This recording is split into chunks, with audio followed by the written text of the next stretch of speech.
If he wanted to know, if he came to you and was like, yo, time, I realized what I did was wrong. Can we? You know what? I tried calling him and talking to him about it, but you know, he tried to act like I did something wrong, and you the one lied on me. Okay. Well, We have nothing to talk about. What if okay, you tried there, you attempted it, it didn't work, but what if, you know, one of these days he realizes, he comes to his senses and say, hey, you know, and he calls you, say, hey, you know, I'm sorry, I apologize for this, I apologize for that, you know, I know you tried talking before, you know, and what he says now, I want to talk, you know, let's talk this out. I mean, would you give him that chance? He can go ahead and speak and say his little piece, you know, whatever, blah blah blah, and cool. After that, go on his way. I'm going on my way. We ain't gonna never be cool no more. You can go ahead and apologize and say your piece, cool, but we're not friends. We're not cool no more. You know, Okay, I would never be his friend no more. Okay, so let's say he apologizes and he's truly sorry for what he did and whatnot. Like you say, you're not cool anymore, you're not friends anymore. Obviously, it's not going to go back to the... I mean, that apology isn't going to make it automatically go back to the way it was between you guys, but are you going to accept the fact, like, okay, like, you know, that's your apology, we're not cool, we're not friends, but are you going to, at the same time, still be like, screw him, whatever, I don't care what he had to say, I listened to it and I still don't care? Or are you going to be like, all right, we're not friends, but at least we're at peace and we're no... Yeah, it's about you know peace. I mean? I'll listen to you and, you know, I'll listen to you, I'll accept your apology, but that's that. You know, this how I made peace with my family member. I made peace. I apologized first, even though I wasn't in the wrong. But now it's like, okay, I'm peaceful. You know, whenever my family person calls, talk to my mom, you know, they talk. I don't get involved with it, you know, but I still don't want to talk to my family member, but we're peaceful. I ain't holding no grudge no more. I don't have nothing to really say. So if he apologizes, then you will no longer hold that grudge? I mean, you won't be cool, like you won't be buddies with him, but you know, honestly, will you still... Honestly, he can apologize, and I'll hear him, I'll hear what he got to say, and I'll be like, okay, cool, you know. And after that, I still rather go my way and not be nowhere around this dude. Yeah, and that's what I'm saying, though, but my point is, will you still... I mean, obviously, it's still going to be in the back of your mind, and you're not going to forget it, like you said, but will you still hold that grudge, or would you be like, all right, you know, everything's at peace, I'm not going to... Yeah, I'll leave it. Like, you go, like you said, like, he goes his way, you go yours, but, I mean, the grudge isn't there anymore. The point is, the grudge isn't there anymore. Or will the grudge still be, you know, there? You know what? I didn't even want to. I don't know. You know.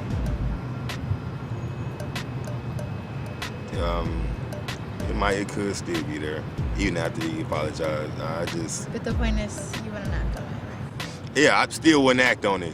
That's the whole point. It might still be in my back of my head. Yeah, and I wouldn't act on it because I still know this dude is phony. Both of them, phony. I wouldn't act on it. You can apologize all you want to. So would you be at peace? It'd be cool where I ain't gonna want to do nothing to you, you know what I'm saying, harm you. It'd be like that, but I still don't want to be around you, still don't want to talk to you, still don't care about you, honestly. You know? I see. That's what it'd be like. You do realize that a grudge produces nothing positive. Yeah.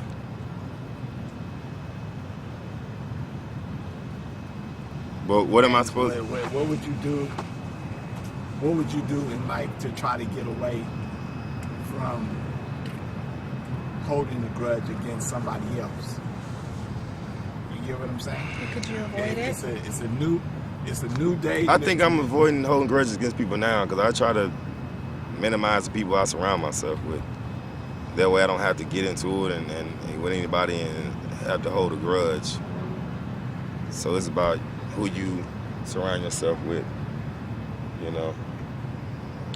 I think the people I got right now, I don't think I'll ever have a grudge again towards anybody because I feel comfortable with the people and if you, that I hang out with. And if you see, for example, the people you associate yourself with now, if you see like a conflict coming up where do you think ahead, like, all right, you know, this could lead to this, and then I can probably end up holding a grudge against them, something like that.